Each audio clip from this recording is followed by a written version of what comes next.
भारत में बहुत से डरावने अपराध हुए हैं, लेकिन एक ऐसा मामला भी था जिसने सबको हैरान कर दिया।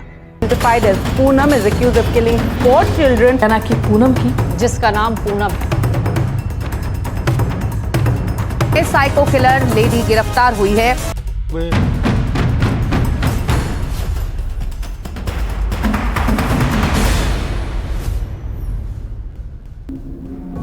ये कहानी है पूनम की। हरियाणा के सोनीपत की रहने वाली एक पढ़ी लिखी लड़की, दिखने में बिल्कुल साधारण।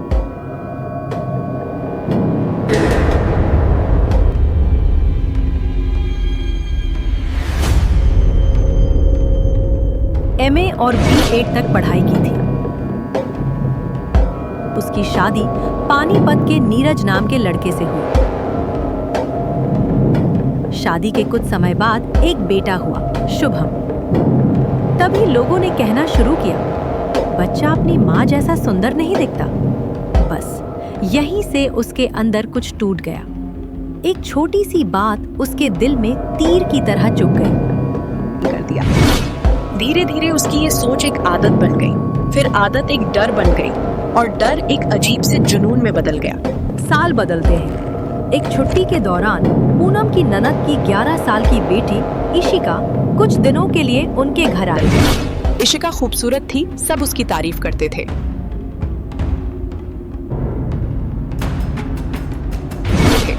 और हर तारीफ पूनम को चुभती थी। एक दिन घर में कोई नहीं था। पूनम इशिका को लेकर छत पर गई। वहाँ पानी की टंकी थी। वहीं उसने मासूम इशिका को टंकी में डुबो दिया।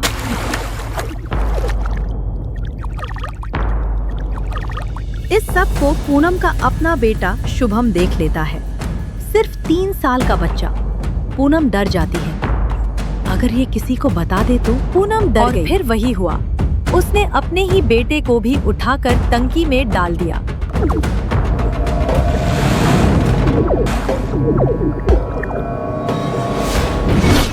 किसी को शक नहीं हुआ। दोनों की मौत को लोगों ने एक साधारण हादसा समझ लिया। किसी को पता ही नहीं चला कि असली सच क्या था। पूनम को अब पक्का भरोसा हो गया। डुबोकर मारना सबसे आसान है, कोई शक नहीं करेगा। समय बीतता है। पूनम फिर मायके गई। वहां उसने अपने चचेरे भाई की 6 साल की बेटी जिया को देखा और जैसे ही लोगों ने कहा जिया तो बहुत सुंदर हो गई है, पूनम के अंदर वही जहर फिर उठ खड़ा हुआ। मौका मिलते ही उसने फिर वही तरीका अपनाया। जिया को घर की टंकी के पास ले गई और उसे भी डुबोकर मार डाला।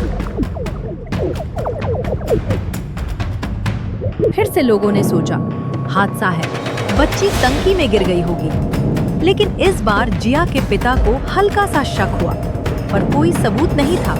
और ऊपर से पूनम अपने पति के पूरे परिवार में सीधी, शांत, पढ़ी लिखी मानी जाती थी, इसलिए बात यहीं दब गई। कुछ समय बाद परिवार में शादी थी। पूनम, नीरज और पूरा परिवार वहां गए। वहां उन्हें एक और बच्ची मिली, 6 साल की विधि।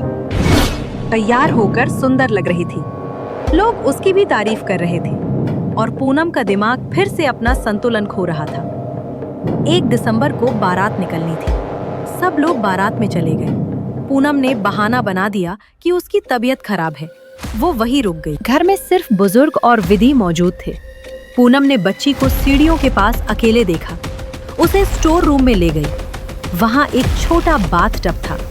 पानी भरा और विधि को पानी में डुबा दिया।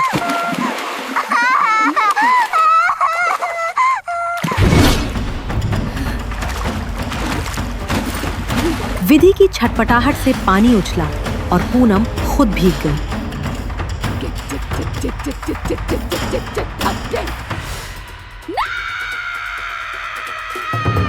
फिर वो नीचे आ गई, ऐसे जैसे कुछ हुआ ही नहीं। लोगों ने उसके गीले कपड़ों के बारे में पूछा। कभी बोली दूध गिर गया, कभी बोली पानी गिर गया। पुलिस पहुंची और सबसे पहला शक इसी बात पर हुआ। बाथटब इतना छोटा था कि बच्ची खुद नहीं गिर सकती। दरवाजा बाहर से कुंडी लगाया गया था। फिर जब उन्होंने पूरे परिवार की महिलाओं से पूछताछ की तो पहली बार पता चला कि पूनम बारात में गई ही नहीं। उसके कपड़े गीले थे। वह लगातार उसी दिशा में आ जा रही थी जहां बच्ची मिली थी। पुलिस ने उसे उठाया। पूछताछ में वह पहले नॉर्मल रही, लेकिन जब रिकॉर्ड की गई बातचीत में उसने गलती की, पुलिस ने सख्ती दिखाई। जब विधि की हत्या का सच परिवार वालों तक पहुंचा, तब सबको अचानक पिछली 3 मौतें याद आईं। लोग थाने पहुंचे और बोले, हमारे परिवार में इससे पहले भी 3 बच्चे इसी तरीके से मरे हैं। पुलिस ने फिर पूनम को पूछा, क्या सिर्फ विधि नहीं, बाकी भी तुमने मारे? कुछ देर चुप रहने के बाद पूनम ने सब कबूल किया। सब कुछ एक एक का थी। उसने कहा, सुंदर बच्चियों से मुझे नफरत थी। तारीफ सुनते ही मुझे गुस्सा आता था। पानी इसलिए क्योंकि उसमें मुझे यकीन हो जाता कि वो मर चुकी है। मैं सिर्फ अपने परिवार की बच्चियों को निशाना बनाती थी। और सबसे खतरनाक बात, अगर वह पकड़ी न जाती तो कोई भी सुंदर बच्ची जिसकी तारीफ परिवार में होती, वह उसकी अगली शिकार होती। आज पूनम पुलिस कस्टडी में है, पर सवाल ये है, कितनी बच्चियां उसकी नफरत की लिस्ट में और थीं? दोस्तों, ये हमारा फर्स्ट वीडियो है हमारे YouTube चैनल पर। और भी क्राइम स्टोरीज एनिमेशन के साथ देखने के और सुनने के लिए प्लीज सपोर्ट करो और सब्सक्राइब करो। मैं शनाया, मिलती हूँ आपसे नेक्स्ट वीडियो में। तब तक के लिए टेक केयर, बाय बाय, जय हिंद।